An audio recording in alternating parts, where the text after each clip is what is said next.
everyone. I'm Christine Tulley, President and Executive Writing Coach at Defend, Publish, and Lead, and welcome to episode 290, Zombie Writing Projects. Zombie writing projects are a topic that I've discussed many times on this podcast, but essentially, if you are listening audio only, you're not going to see this definition, but I have a good one on screen for those of you on YouTube. Essentially, zombie projects are projects that are stalled, uninteresting, outdated, or what I would deem circular, meaning you never make any real writing progress on it. It is something that is part of your writing project management. So meaning it's a project that's in your project mix. It's something that you know that you could be working on at any given time, but for all sorts of reasons, you don't want to, for whatever reason. And sometimes I should say zombie projects are not your fault.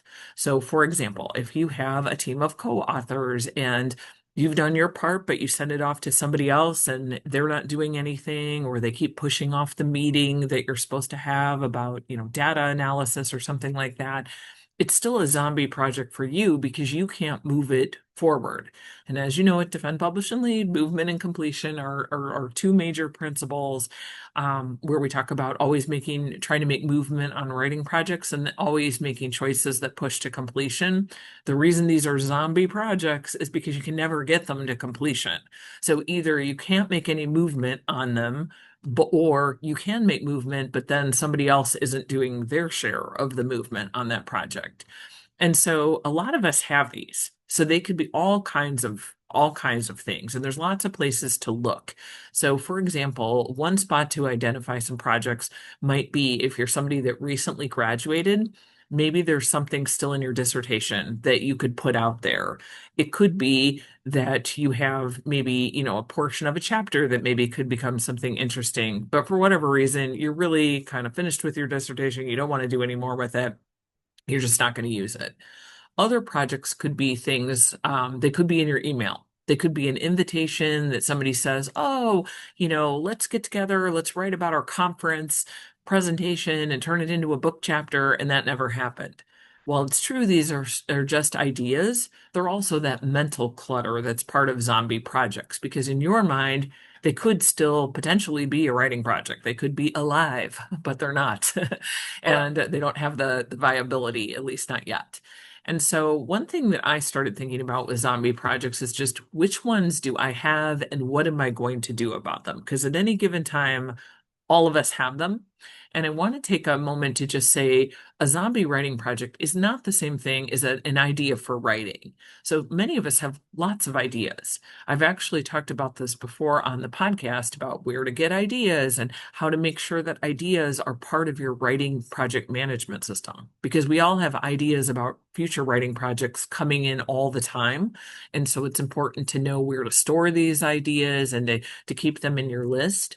A zombie project differs from these ideas because there's some semblance that they're supposed to be a writing project. So there's either a draft written, there's an expectation that the project's going to be completed. You might have an internal expectation that, yes, I'm going to turn this into something, and some writing already exists. Like there's usually some markers about that. But the most important thing to do with zombie projects is to kind of periodically look at them and decide when and if these projects are happening. So sometime in the next 6 to 12 months. Last week's episode, we looked at a 6-month review. So, January through June of 2026, how do you do sort of that mid-year review?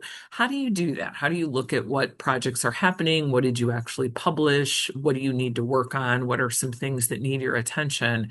So this could be an extended part of that review. What are you doing about these zombie projects?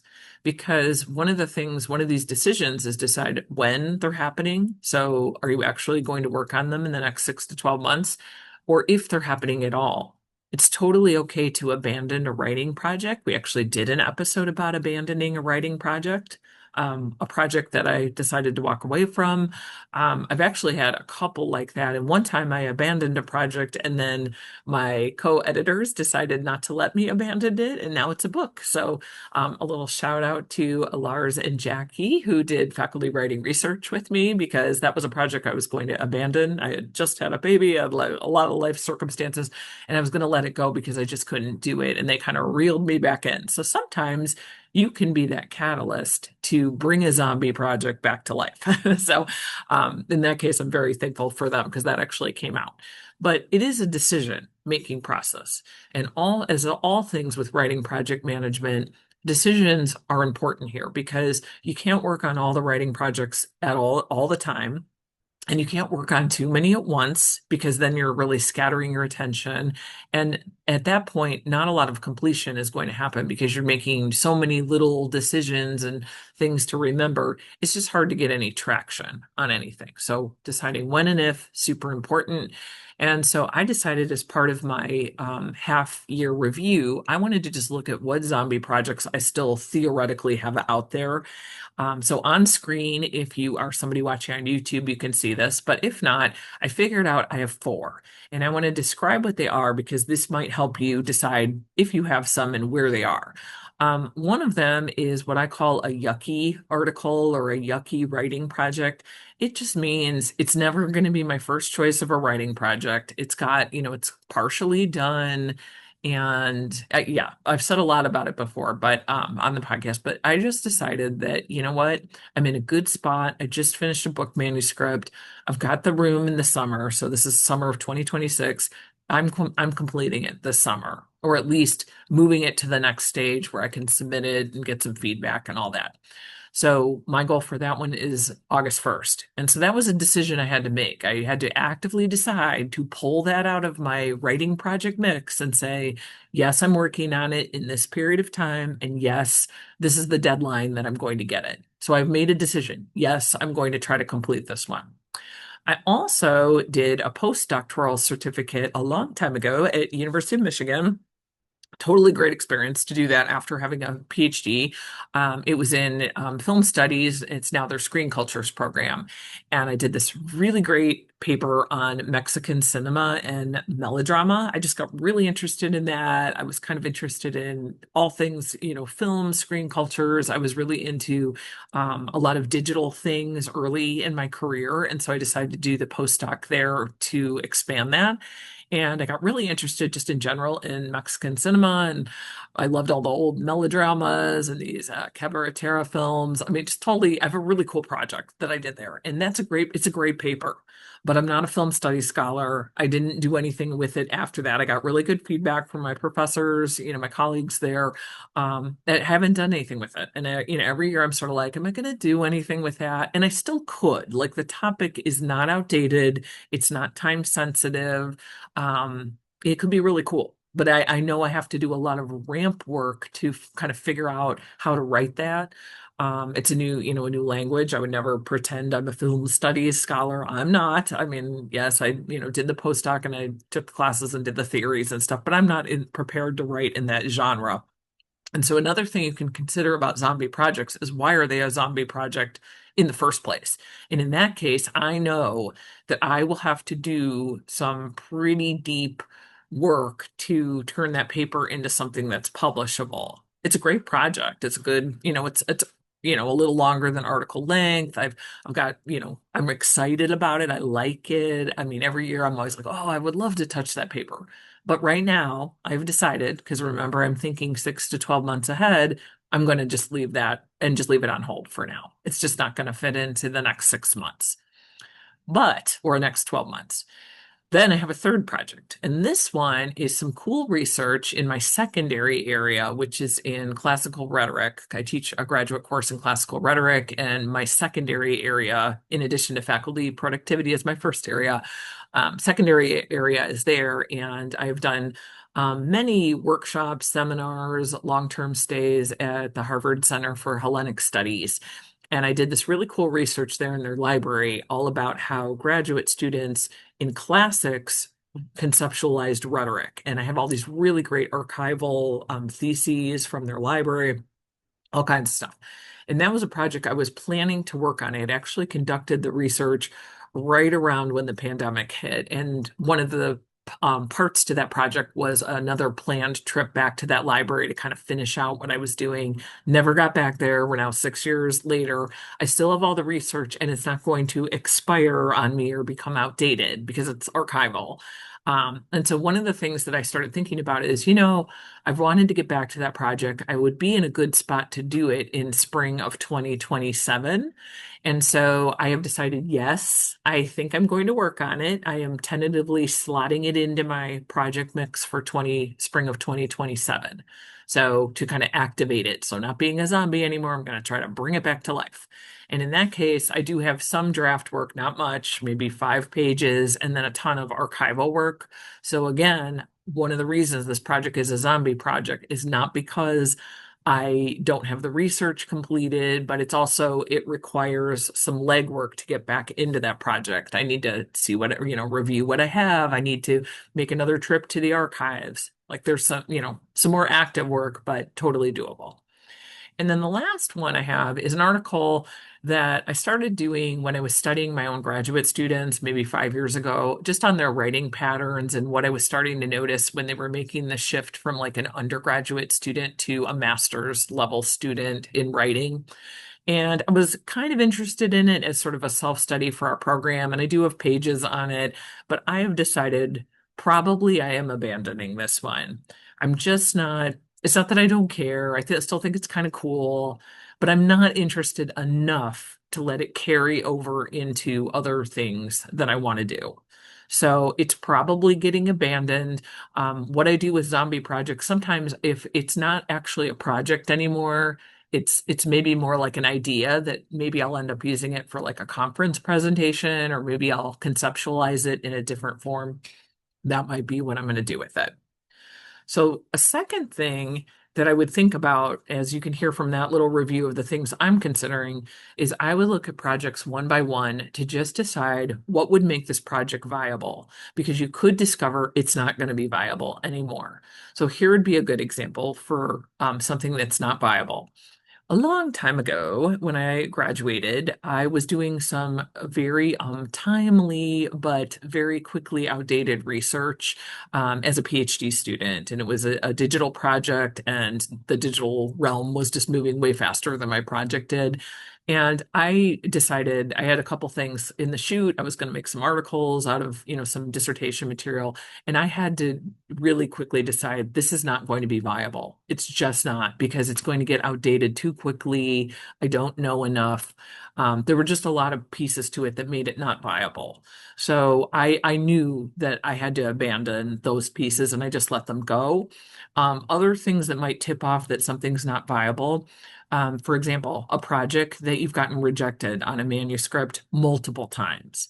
So I always think of a number of how many times am I going to try to get something through before I'm just giving up on it. And I did have one project that my number is always 5. I don't know why. It's not a like a hardcore like recommendation from, people that would know, but in my mind, 5 times is enough. That's all I'm going to do. And so one of my very first book projects I started to pitch, I put it out to 6 presses actually, but I did it like in, a round of 3 and then another round of 3.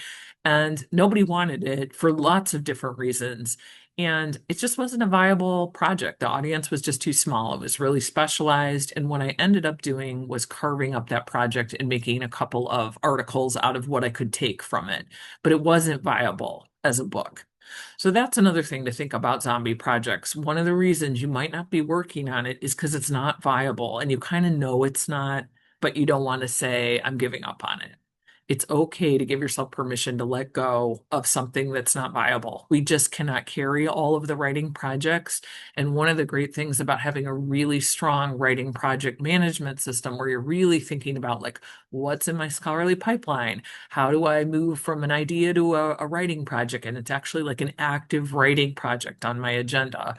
Viability is a really important thing. So that would be another way to consider it. And this is always a good reason to review your projects at least once a year. Twice a year might be better, to just say, is this a viable thing? Should I just abandon it? because also abandoning it makes room for a new cool idea that you're really interested in. If you're going to pick one, so I mentioned I was picking my yucky project, like one I'm just not that interested in. It's just uninteresting to me at the moment, but I'm going to do it. And I have chosen it. It's the only one I'm working on to be part of my writing project mix for this summer. So the writing project mix episode I will link to in the show notes, but essentially I mentioned you can't work on all the projects at any time. So if you're going to pull one up to be part of your summer or your fall semester, only pick one.